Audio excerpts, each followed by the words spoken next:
You know, the American people, for too long, have been an irresponsible, free people. And even generation to generation, as they've become less free, they don't recognize it. They have lost the ability of critical thought. In order to regain critical thought, all you have to do is read your Constitution and then look at the laws that govern you, especially from the federal perspective. It's unconscionable to allow your freedoms to be taken away decade after decade after decade, year after year. And I'm very proud of this, by the way. My nation, the Lakota, were the first nation to militarily defeat the United States of America on the field of battle. And that resulted in the 1868 Sioux Treaty. Be that as it may, what has happened after they economically forced us into these prisoner of war camps by destroying our food supply and our rite of passage in our own land, they confined us to these, and then they began practicing and perfecting their colonial tactics. What has happened is now America, because of the irresponsibility of your forebears and the irresponsibility of yourselves, you are now on one huge Indian reservation. All policies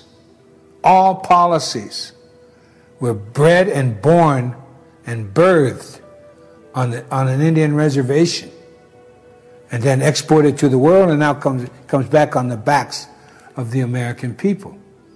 You have a near-perfect document. In the words of Benjamin Franklin in 1744, to a collection of colonists discussing freedom, he said to them, and I quote, "If the nation to the north can form a near-perfect union that has endured for centuries, why cannot we form a more perfect union?" Unquote. So they're talking about the Iroquois Confederacy, and that's where the Constitution comes from.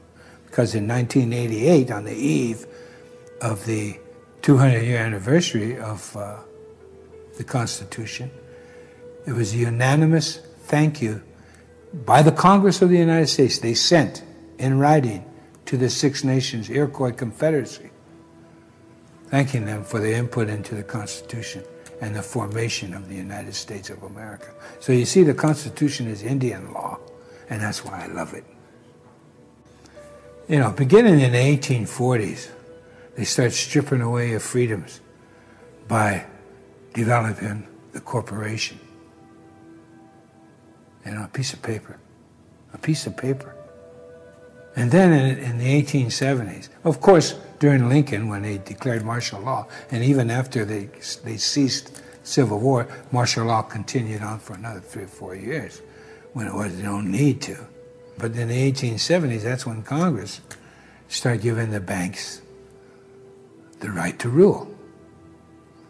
And of course, you go on to 1913 and the beginning of the 20th century, that's when they officially gave away the power of our economy to the banks, you know?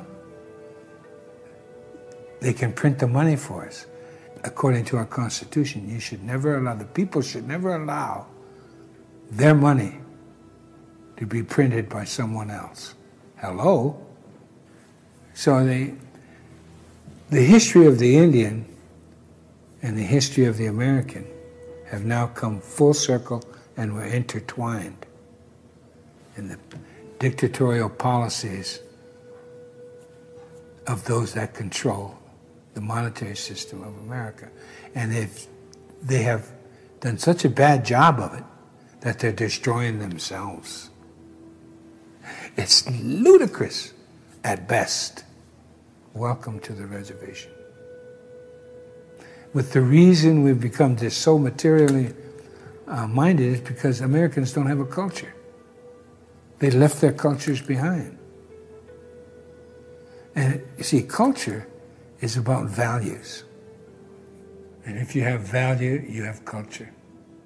And it's been proven from empire to empire that when you allow your human right, your individual rights to be usurped, that's when empire grows and could care less